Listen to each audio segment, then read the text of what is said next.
Bom, o primeiro conceito é o de base contratual, ou base. O que diz a lei? Vamos lá, mais uma vez, a letra da lei, para que a gente tenha referência exata do que está sendo dito pelo legislador. Diz lá o artigo 23 da lei. Entende-se por base contratual a matriz ou filial onde o contrato de trabalho do tripulante estiver registrado. Então, a empresa vai te contratar para trabalhar ou na matriz dela ou em alguma das filiais.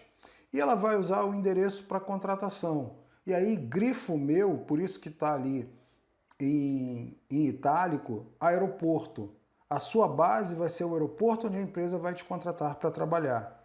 Isso implica em cidades muito grandes, com mais de um aeroporto, que você tenha base diferente, mesmo estando na mesma cidade, por exemplo, ou no mesmo estado.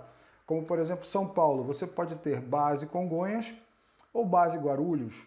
No Rio de Janeiro, você pode ter base Santos Dumont ou base Galeão, né? Isso acontece nesses aeroportos. Então, por isso que eu coloquei ali o aeroporto, para que você saiba exatamente o que é, onde é que é a sua base. É o aeroporto onde você inicia seus voos. E aí, vamos lá.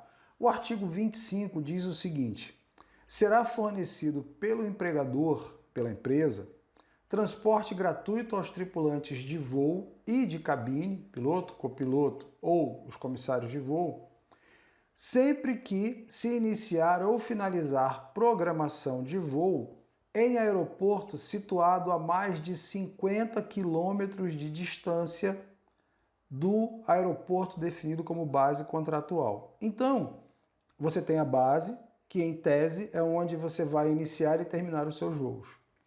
Se a sua programação de voo vai te deixar em um outro aeroporto distante mais de 50 quilômetros desse primeiro aeroporto da sua base, o transportador vai ter que providenciar o transporte para levar e buscar você. Isso já acontece na prática e está formalizado agora na lei. Isso já acontecia, não estava formalizado na lei, parece que estava no acordo coletivo de trabalho, mas agora nessa nova lei do aeronáutica isso foi formalizado e a empresa vai colocar o transporte à disposição dos tripulantes, como já ocorria, volto a dizer, quando o aeródromo tem, quando o aeroporto em que você fica, ou que você inicia, ou que você termina o voo, vai te deixar a mais de 50 quilômetros da sua base. Tranquilo com isso? Então vamos lá, vamos prosseguir. Ainda sob base contratual, diz o parágrafo 1º daquele artigo que a gente estava lendo ali.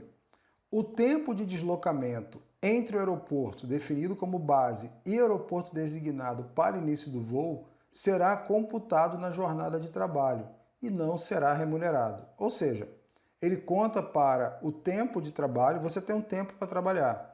E aí você se apresenta no aeroporto, pega um ônibus da empresa para ir para outro aeroporto, esse deslocamento, embora ele não vá ser remunerado no final, ele já conta como hora trabalhada, né? O que para você é uma vantagem.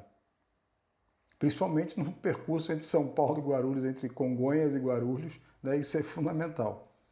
Parágrafo 2º do mesmo artigo diz o seguinte: no caso de viagem que termine em aeroporto diferente do definido como base contratual e situado a mais de 50 km de distância, a jornada de trabalho será encerrada conforme o disposto no artigo 35 e o repouso mínimo regulamentar será acrescido de, no mínimo, 2 horas.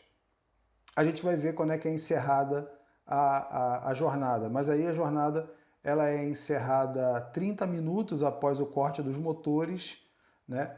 Em caso de voo doméstico. É isso que o artigo 35 vai dizer, mas quando chegar lá no artigo 35 a gente fala especificamente sobre isso.